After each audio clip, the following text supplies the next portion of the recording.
Olhe para a vida do apóstolo Paulo. O apóstolo Paulo, ele pregou o evangelho e ele tinha que ir para Roma e ele queria ir para Roma. Era a vontade dele ir para Roma, porque ele queria se apresentar a Roma uma pessoa diferente, porque foi os romanos que enviou a ele para fazer o desastre com os evangélicos. Então ele queria voltar para pregar em Roma e mostrar, olha, vocês me ensinaram isso, mas eu aprendi de Deus no caminho de Damasco.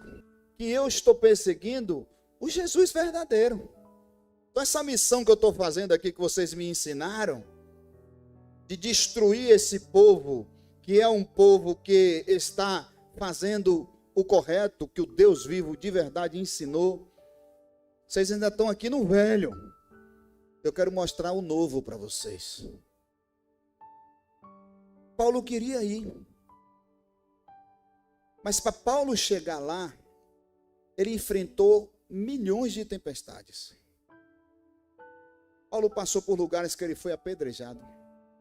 Paulo passou por lugares que ele foi açoitado.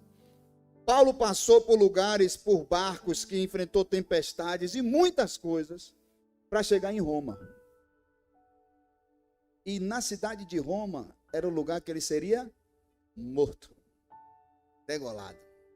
Mas ele queria ir lá. E ele sabia pelo Espírito Santo que lá ele morreria. Mas ele não descansou enquanto ele não fosse para lá. Mas aí eu lhe digo uma coisa. Quando Paulo chega em Roma, Paulo vai ser preso. E é lá que Paulo começa a escrever as cartas à igreja. Na prisão ele está escrevendo Coríntios. Na prisão ele está escrevendo 2 Coríntios. Na prisão ele está escrevendo Romanos. Na prisão ele está escrevendo o que mais?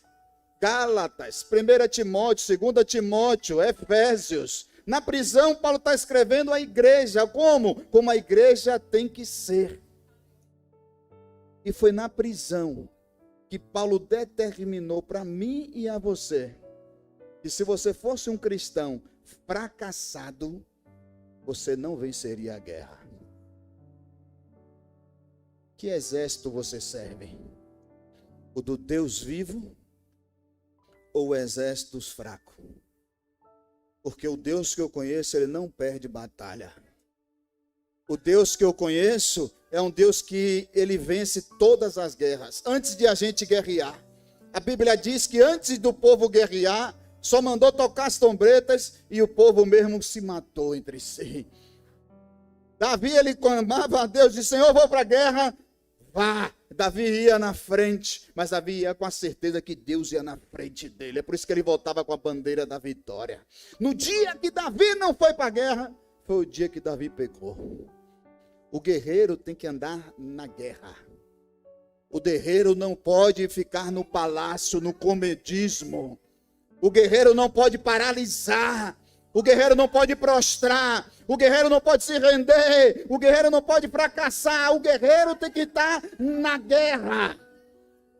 Foi lá no palácio que Davi estava descansando que ele olha para a mulher para Betseba e vê a mulher nua.